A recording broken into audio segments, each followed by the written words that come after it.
یہ ایسی برائی جس میں ہمارا عام طبقہ بھی ملوث ہے. دن رات ہمارا کوئی کام جھوٹ کے بغیر نہیں ہوتا, تجارت جھوٹ کے بغیر نہیں ہوتی, لین دین ڈیوٹی جھوٹ کے بغیر نہیں ہوتی, ہر چیز میں جھوٹ, حتیٰ کہ دین اور روحانیت کے عنوان سے بھی جھوٹ بولے جا رہے ہیں.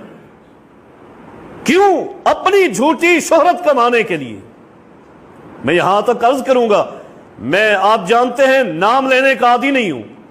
میں نے ابھی سنا ایک شخص نے اپنی شہرت کو قائم رکھنے کے لیے اتنی بڑی بری بات بیان کی.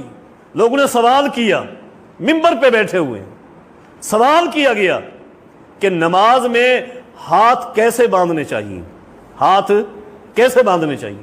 اگرچہ مکاتب فکر کا, اہل سنہ مکاتب فکر کا آپس میں اختلاف ہے. بعض سینے پہ ہاتھ باندھتے, کچھ سینے سے نیچے باندھتے ہیں, کچھ ناف سے نیچے باندھتے. یہ اختلاف ضرور ہے, اختلاف علمی بنیاد پر ہونا چاہیے.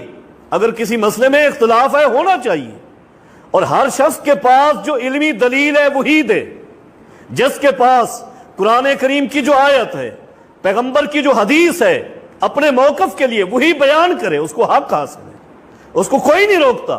لیکن عقلی دلیلیں اور ایسی دینا کہ شریعت کی روحانیت کی بے عزتی کر دینا. اس شخص نے جواب دیا ہے, پہلے تو ایک حدیث پڑھی, ٹھیک ہے حدیث پڑھی درست ہے, یہاں تک بات ہونی چاہیے تھی, آگے جو بات کی مجھے بہت برا لگا ہے, بہت برا لگا. اس نے کہا کہ جو لوگ سینے پہ ہاتھ باندھتے ہیں وہ اس لیے باندھتے ہیں کہ ان کی نعوذ باللہ شہوت سینے سے نکلتی ہے, عورتوں کی شہوت سینے سے ہوتی ہے, اور یہ قرآن کریم نے کہا ہے, یہ متفقہ بات ہے. شہوت کے اعتبار سے قرآن کریم ہے یخرج من بین الصلب والترائب. شہوت مرد کی اس کی پیٹھ میں ہوتی ہے اور عورت کی اس کے سینے میں, چھاتی میں. لیکن نماز کا جو تعلق ہے اس کا تعلق شہوت سے نہیں ہے, یہ اللہ کے پیغمبر کے طریقے سے اور آپ کے حکم سے. جہاں باندھنے کا آپ نے حکم دیا ہے, جہاں کی آپ کو حدیث ملی ہے وہ بیان کریں.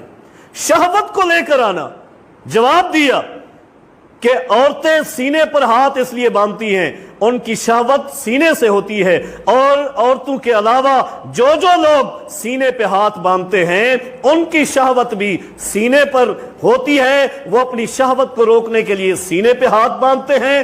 چونکہ ہماری شہوت, کہا ہماری شہوت ناف کے نیچے سے ہوتی ہے, ہم اپنی شہوت پر کنٹرول کرنے کے لیے وہاں ہاتھ باندھتے ہیں. سید حسین احمد مدنی رحمہ اللہ ریل میں سفر فرما رہے تھے, ایک شخص سے بات ہوئی, اس نے کہا تم لوگ ناف کے نیچے ہاتھ کیوں باندھتے ہو؟ تو انہوں نے کہا کہاں باندھنا چاہیے؟ انہوں نے کہا جی سینے پر. انہوں نے کہا تجھے پتہ ہے ہاتھ باندھنے کا مطلب کیا ہے؟ انہوں نے کہا تسی دس دو. انہوں نے کہا باندھنے کا مطلب ہے بند کر دو. تو شہوت ہوتی ہے نا, مرد کی شہوت ناف کے نیچے ہے, ہم ہاتھ بند کر کے شہوت کو باندھ دیتے ہیں کہ ہمیں اپنے شہوات نہیں چاہیے, اللہ کی ذات چاہیے. تو ہم مرد ہیں, مردوں کے طریقے پہ ہاتھ باندھتے ہیں. جن کی شہوتیں یہیں تھی وہ تو یہیں باندھتی ہیں. تو اب تو فیصلہ کر لے تو مرد ہے یا عورت ہے. کتنی بری دلیل ہے, کتنی بری بات ہے. یہ دین اسلام کا, شریعت کا مذاق اڑایا. پھر میں یہ جواب دوں گا کہ اللہ کا قرآن کہتا ہے یخرج من بین الصلب والترائب, مرد کی شہوت پیٹھ سے شروع ہوتی ہے. پھر عورت کو اور ان لوگوں کو آپ نے اعتراض کر کے سینے پر ہاتھ بندھوایا, تو پھر آپ کو بھی چاہیے کہ آپ پوری نماز میں اپنے ہاتھ نہ سینے پہ باندھ سکتے ہیں نہ ناف کے نیچے باندھ سکتے ہیں. آپ کو نماز کے اندر قیام کی حالت میں پشت کے اوپر ہاتھ باندھنے چاہیے. آپ کی دلیل یہی ہے کہ شہوت کو روکنا ہے, جبکہ اللہ نے یہ نہیں فرمایا, اللہ کے پیغمبر نے یہ نہیں فرمایا. اللہ کے پیغمبر نے نماز کا طریقہ سکھلایا ہے, اور آپ نے بیچ میں ڈالا اس چیز کو, تو پھر ہاتھ پشت پہ باندھ کر نماز پڑھا کریں. پھر یہ نیا موقف نکالیں آپ.